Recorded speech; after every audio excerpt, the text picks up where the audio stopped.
বন্ধুরা সবাইকে শুভ সকাল। তো এখন বাজে ঘড়িতে 7টা, বাড়ি থেকে বেরিয়েছি 5টার সময়। তো প্রায় 2 ঘন্টা তো হয়ে গেল আমরা এসেছি। আর কি বলবো বলো, বাসে টোটোতে লেগে গেছে 2 ঘন্টা। এখন আমরা পৌঁছে গেছি আমাদের স্টেশনে। দেখো এটা হচ্ছে বর্ধমান স্টেশন। তো কি আর বলবো বলো, সময়ের সঙ্গে সঙ্গে মানুষ সব কিছু শিখে যায়। সময় আমাকে অনেক কিছু শিখিয়ে দিয়েছে।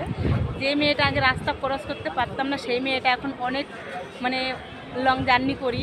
তো এখনও আমাদের প্রায় 8 ঘন্টা জার্নি বাকি। তো তোমরা আমাদের সঙ্গে থাকো, আশা করছি আমাদের ভালো লাগবে জার্নি করতে। আর এখানে আমরা 3 জন, এই দেখো, এই যে মেয়ে আর আমি, এই যে একটা ল্যাগেজ। তো আমি অনেক শক্ত হয়ে গেছি, অনেক কিছু শিখে গেছি, আরও শিখবো আশা করি। তো প্লিজ তোমরা সবাই সঙ্গে থেকো, সাথে কি আর বলবো, সব খুলে যাচ্ছে কথা। আর আমাদের ট্রেন এখনও অনেক লেট। তো আমরা অনেকটা আগেই পৌঁছে গেছি, তবু ভালো, বাচ্চা কাচ্চা নিয়ে আগে পৌঁছে গেছি, এটাই অনেক ভালো।